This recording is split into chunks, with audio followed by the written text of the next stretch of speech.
I pity the fool who watch this channel with children in the room or take these jokes too seriously. This is adult content meant for grown men who play with toys. So loosen up and learn to laugh at yourself. Cobocop's channel makes fun of a lot of things, but it's not trying to insult anybody. He's just trying to make people laugh in a creative way.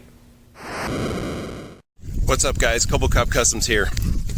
It's been a couple weeks since my last video, and that's because life goes on.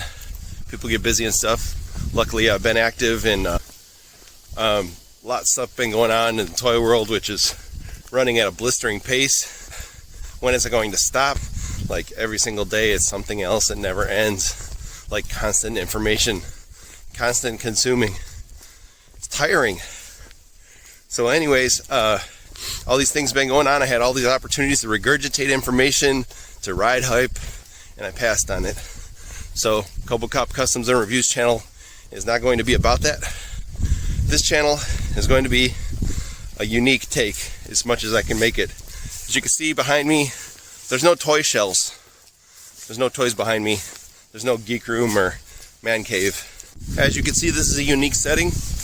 No YouTuber has ever thought of the idea of filming themselves while exercising or walking down the block. This is all my own unique idea. This video introduction idea I've come up with. You're going to see how crazy, mind-bending, mind-bursting this is. This idea I came up with. Totally not copying of anybody. I came up with a completely fresh, completely new idea.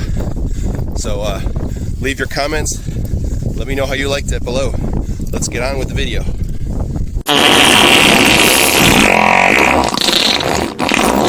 Hey, what's up, you guys? Cobocop Customs here, coming at you with a custom figure review. And today we're going to be looking at the custom Mr. T G.I. Joe Classified by Cobocop Customs. And if you want to pick up your custom figures, you can pick them up at... You have to make your own because you can't pick them up at our sponsor, Big Get your big badass toys at BigBadToyStore.com. Click the link in the description below. Oh, fucking shit myself. So there you go, guys. There's my new groundbreaking, mind-blowing introduction to my video. But unfortunately, these lights are just too bright and I can't strain my voice like that all the time. So I'm not going to be doing all my videos that way. Sorry to make you sad.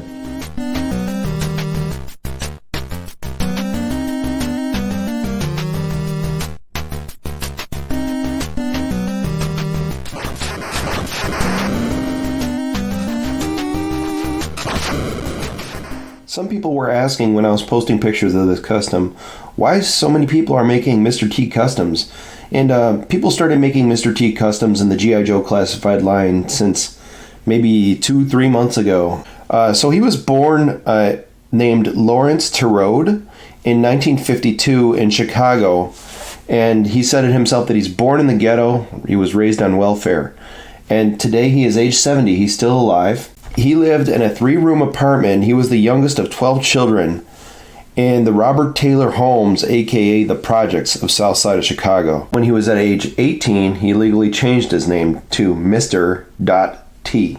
Mr. T's explanation of why he changed his name was, quote, I think about my father being called Boy, my uncle being called Boy, my brother coming back from Vietnam and being called Boy. So I questioned myself, what does a black man have to do before he's given respect as a man? So when I was 18 years old, when I was old enough to fight and die for my country, old enough to drink, and old enough to vote, I said I was old enough to be called a man, so I self-ordained myself to Mr. T. So the first word out of everybody's mouth is Mr. Through his high school years, Mr. T played in football, wrestling, and martial arts. He was a citywide wrestling champ 2 years in a row, and he won a football scholarship. He was actually expelled from college for unknown reasons I have not figured out in his first year. And then he became a gym instructor after college and served in the Army in 1975 for a few years. Out of the Army, he became a doorman, as he preferred to be called instead of bouncer because he said bouncers like to get into fights. He preferred to stop fights and prevent violence diplomatically rather than fight people. And that's where he started his persona, wearing chains found in the club. He safe kept those chains and stood out in the front door waiting for people to come back and claim them, what they left in there or what they dropped. So it goes without saying that he probably kept a lot of things that people didn't come back to get.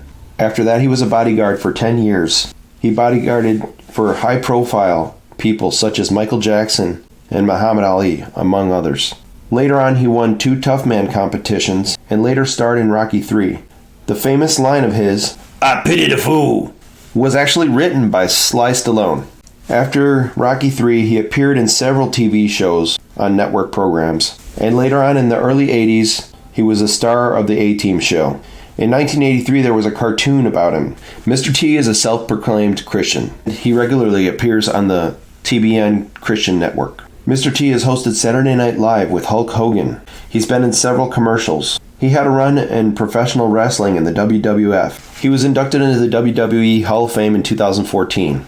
In 2005, he volunteered to help for Hurricane Katrina, and after seeing how people struggled during that catastrophe, he decided to stop wearing so much excess gold. His iconic hairstyle and feathers is inspired by the Mandinka warriors in a tribe in Africa. The golden chains are symbolic of his struggle because his ancestors were brought here against their will and shackled by the wrists and necks and ankles, but he turned the shackles into gold. So when people are interested or offended and they ask if the gold gets heavy, he tells them nobody asked his ancestors if those chains got heavy. So I think this explains why everybody wants to see Mr. T in their G.I. Joe classified team. He really embodies the real American hero.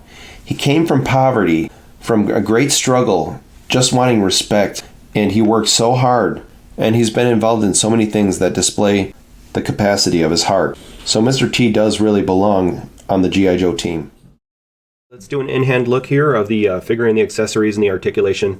We'll make it as short as possible. I'm wearing gloves. I promise you that I'm not going to be wearing gloves in every video.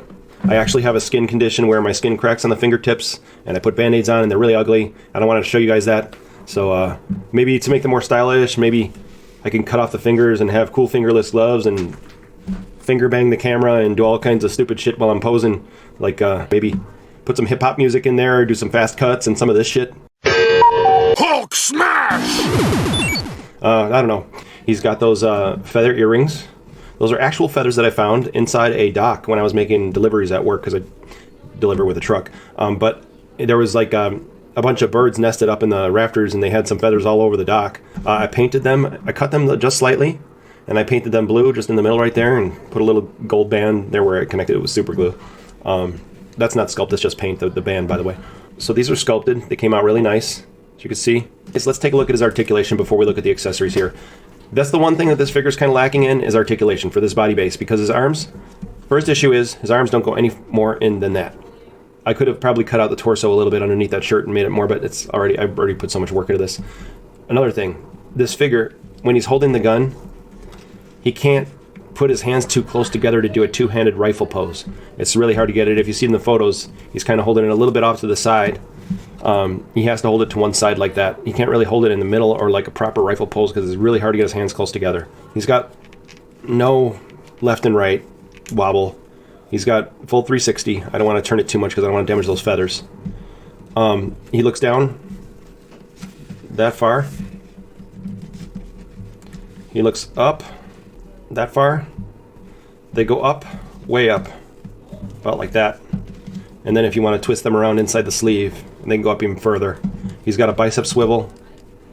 He's got double jointed elbows, twisting wrist and hinge.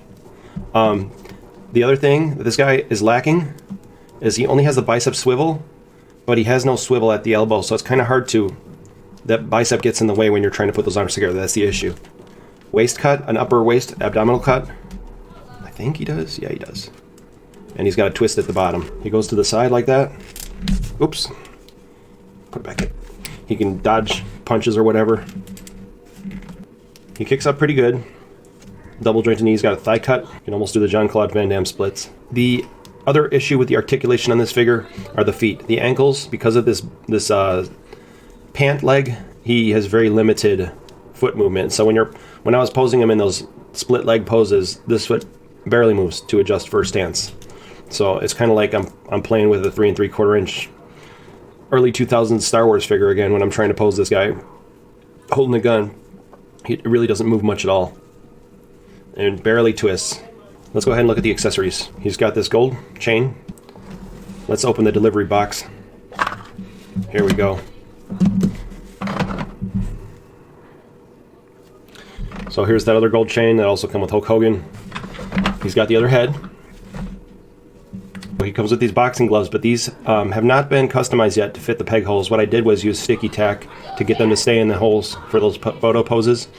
This boxing gloves set came from Cowboy Bob Orton, the WWE Elite Cowboy Bob Orton, and these will have to be modified to fit. I just didn't feel like doing it right away. I'm not going to be using them too much, but they're nice boxing gloves. And that figure currently, I don't know how long it'll last, but it's super cheap on eBay. I got it for like, I don't remember, like $10 or something, shipped $11. This rifle came from the Cobra Officer. I'm kind of halfway pleased with the result. I'm not completely satisfied with the way this looks. I took a look at the A-Team weapon and tried to pick out a weapon that I had in my inventory that was closest enough to it that I could just add the tan color, wood color paint to, and the silver highlights and try to get it to look at least similar. And this strap is from Damn Toys 112. These open grip hands, these came with the original figure, the Ortiz figure that this base body is from. These came from Roadblock. You can use any roadblock, but these came from the heavy duty artillery roadblock. Heavy artillery roadblock from Amazon. These are the wrist cuffs that come with the gloves. You can replace the bracers with those. And finally, he has his robe. That works. You could even tie it around his waist if you want it to close up. Put those boxing gloves on him from Cowboy Bob Orton. So yeah, you could put the glove, you can keep the robe and use it on him as well. Alright, that's pretty much it for this segment.